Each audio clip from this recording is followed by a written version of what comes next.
Shalom Aleihim, Besem Yeshua HaMashiach. Salam sejahtera di dalam nama Tuhan Yesus Kristus. Saya Pendeta Henry Tandianta, Master of Bibliology Study.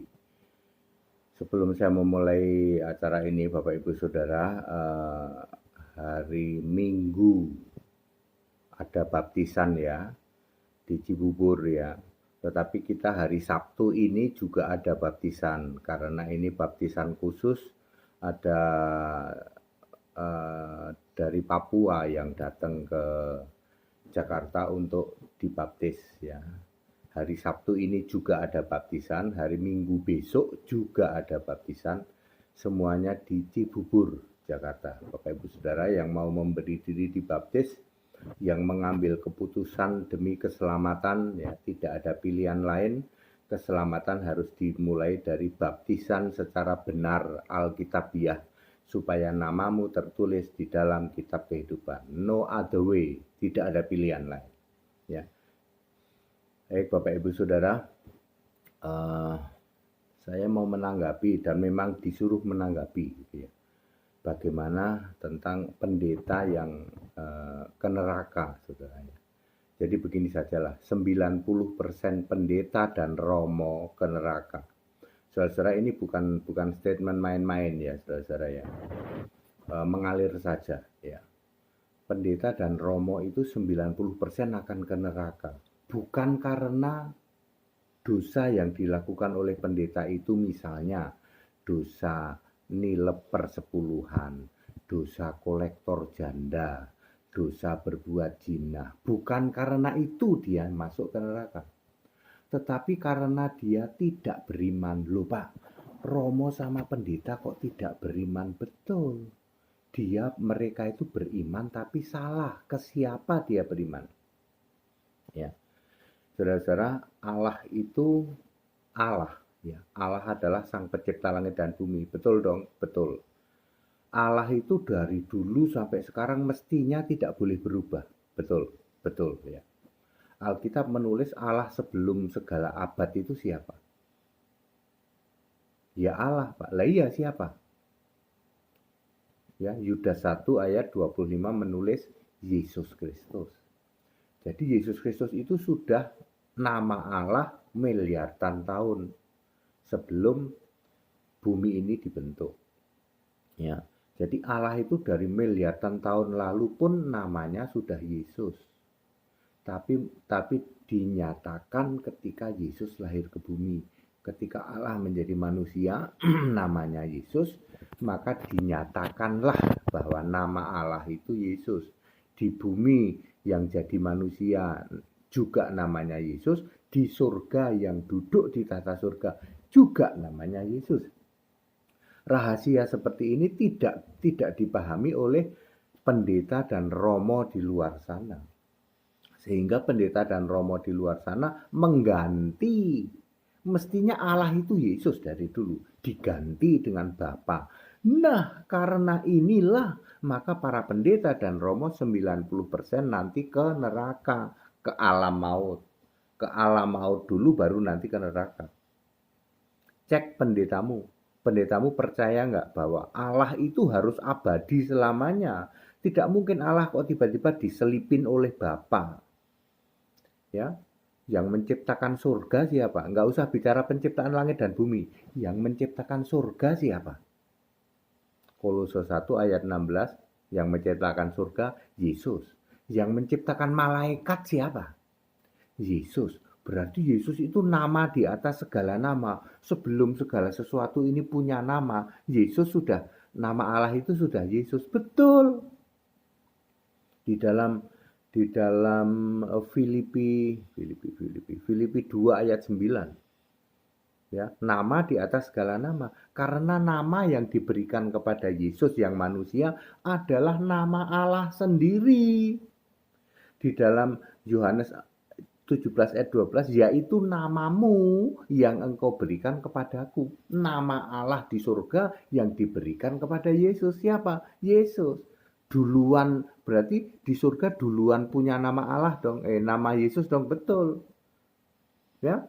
klop dengan Filipi 2 ayat 9. Karena inilah maka semua pendeta dan semua romo 90% masuk alam maut. Karena Anda menyelipkan Bapa sebagai Allahmu. Lalu hari ini kamu menyembah Bapa, betul? Jadi bukan karena kamu kolektor janda, bukan karena kamu nilep uang persepuluhan, bukan karena kamu berbuat zina. Itu adalah dosa-dosa yang bukan dosa maut. Kamu bisa diampuni karena itu.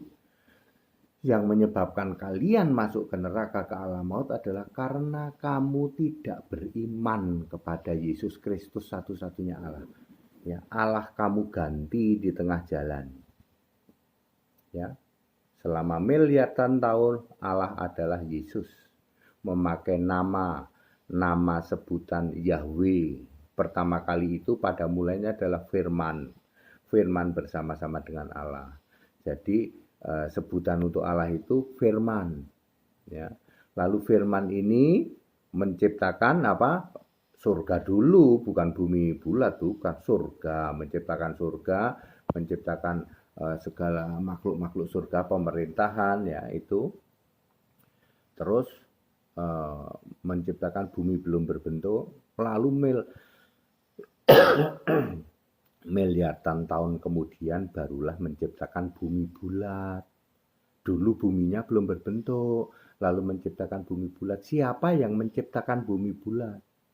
Firman, memakai nama sebutan Tuhan Yahweh. Ya, baru nanti Yahweh ini dibentuk jadi manusia, disitulah namanya dinyatakan. Oh, ternyata namanya Yesus. Yahweh itu ternyata namanya Yesus loh. Lalu orang juga tidak pada tahu, loh, kalau Yahweh Allah menjadi manusia namanya Yesus, yang di surga siapa namanya? Ternyata Yesus juga. Nah, pemahaman ini tidak dipahami oleh para romo, para pendeta. Lalu para romo dan pendeta ini mengganti Allah, sekarang diganti Bapa. Lah Yesus jadi apa? Yesus cuma jadi Tuhan. Terus Tuhan ini masih sujud pada Bapa. Ya, Tuhan yang sujud pada Bapa itu hantu, Pak, bukan Tuhan. Tidak ada Tuhan sujud pada Bapamu, itu tidak ada. Jadi hantu Yesus sujud pada Bapa iblismu, klop, cocok. Itu cocok ya. Jadi hantu Yesus bukan Tuhan Yesus. Kalau Tuhan Yesus ya tidak mungkin sujud pada Bapa. Tuhan kok sujud pada Bapa. Jadi Bapak Ibu Saudara, Bapa tidak pernah disembah, tidak pernah ya.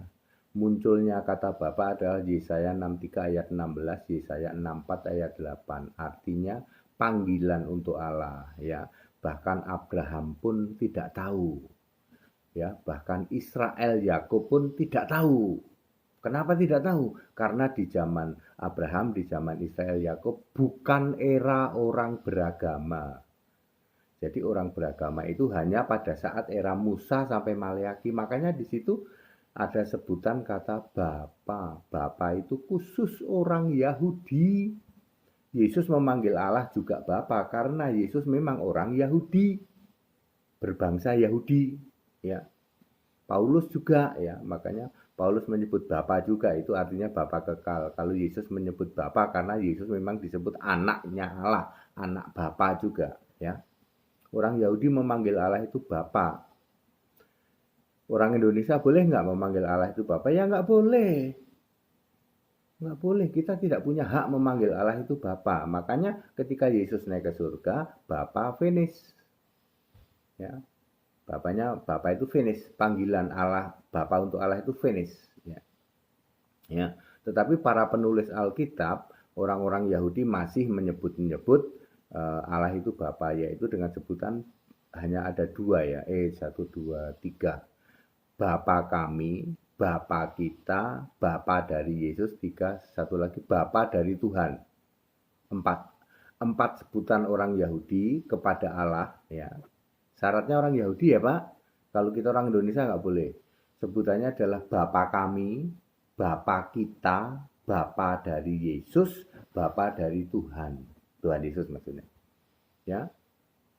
Tidak pernah menyebut Bapa langsung, itu nggak pernah. Yang cuma menyebut Bapa itu adalah Paulus, itu dalam dua ayat itu, 1 Korintus 8 ayat 6 dan Efesus 3 ayat 14. Kemudian Yesus itu kalau menyebut Allah Bapa, langsung Bapa gitu. Bapa atau Bapakku. Tapi orang Yahudi nggak ada yang menyebut Bapa. Nyebutnya apa? Bapa kami. Kalau nggak Bapa kami, Bapa kita. Atau Bapa dari Yesus atau Bapa dari Tuhan Yesus. Ya, clear? Ya. Lalu di surga ketika Yesus naik ke surga sudah nggak ada Bapa. Lah ini para pendeta, para romo ya masih menyebut atau menyembah Bapa sebagai Allah. Itu salah pangkat 5, Pak. Ya. Dari sebelum ada kehidupan tidak pernah ada Bapa disembah, tidak pernah ada. Ya. Jadi jangan salah, Bapa kami. Israel saja menyebutnya Bapa kami lah. Kok kamu menyebutnya Bapa? Aku berdoa kepadamu ya Bapa. Ya Bapa. Ya Bapa, Bapa demi nama Bapa. Bapa. Israel aja nggak berani nyebut Bapa. Israel itu menyebutnya Bapa kami. Iya. Yang berani nyebut Bapa itu cuman Yesus. Dan Paulus, tapi Paulus maksudnya adalah Yesus juga adalah Bapa yang kekal. Paulus itu menyebut langsung kata Bapa itu 2 kali. 1 Korintus 8 ayat 6 dan Efesus 3 ayat 14. Yang dimaksud Paulus dengan Bapa adalah Yesus Bapa yang kekal. Yesaya 9 ayat 5. Sedangkan Yesus berkali-kali menyebut langsung Bapa untuk Allah. Orang Yahudi tidak ada yang berani nyebut Bapa untuk Allah. Dia akan menyebut Bapa kami atau Bapa kita. Lah kamu orang Indonesia lu, pendeta lu, romo lu, berani-beraninya kamu ngelunjak. Ya, dengan biadab menyebut Allahmu itu Bapa. Tidak berhak kamu nyebut Allah itu Bapa. Karena itulah makanya kamu 90% pendeta masuk alam maut, nantinya ke neraka. Pasti Pak, pasti ayat Alkitab. Yang 10% kemana Pak? Kok tumben Pak Tede mengatakan cuma 90% lah, yang 10%. Yang 10% ya pendeta-pendeta yang mau tobat, penyembah Yesus Kristus satu-satunya Allah. Ya, HTD motornya, GAAE ini pionirnya. Ya. Clear? Jadi 90% pendeta dan romo masuk neraka gara-gara Bapa. Segala hormat kemuliaan untuk Yesus Kristus satu-satunya Allah yang benar. Yang mau ikut sekolah Alkitab silahkan supaya Anda paham di atas rata-rata hal seperti ini. Yang mau ikut baptisan hari Sabtu ini pun ada baptisan, hari Minggu besok juga ada baptisan. Semuanya ada di Cibubur Jakarta sini. Silahkan. Yang Roh Kudus menjamah dan mengatakan ini dia kebenaran Alkitabiah, ini dia hamba Tuhan yang benar, yang tidak mata duitan, hamba Tuhan yang murni dan konsekuen mengajarkan kebenaran Alkitab. Baptis yuk. Kita sudah membaptis 990 orang, 10 orang lagi 1000. Ya. Segala hormat kemuliaan untuk Yesus Kristus satu-satunya Allah yang benar. Haleluya, amin.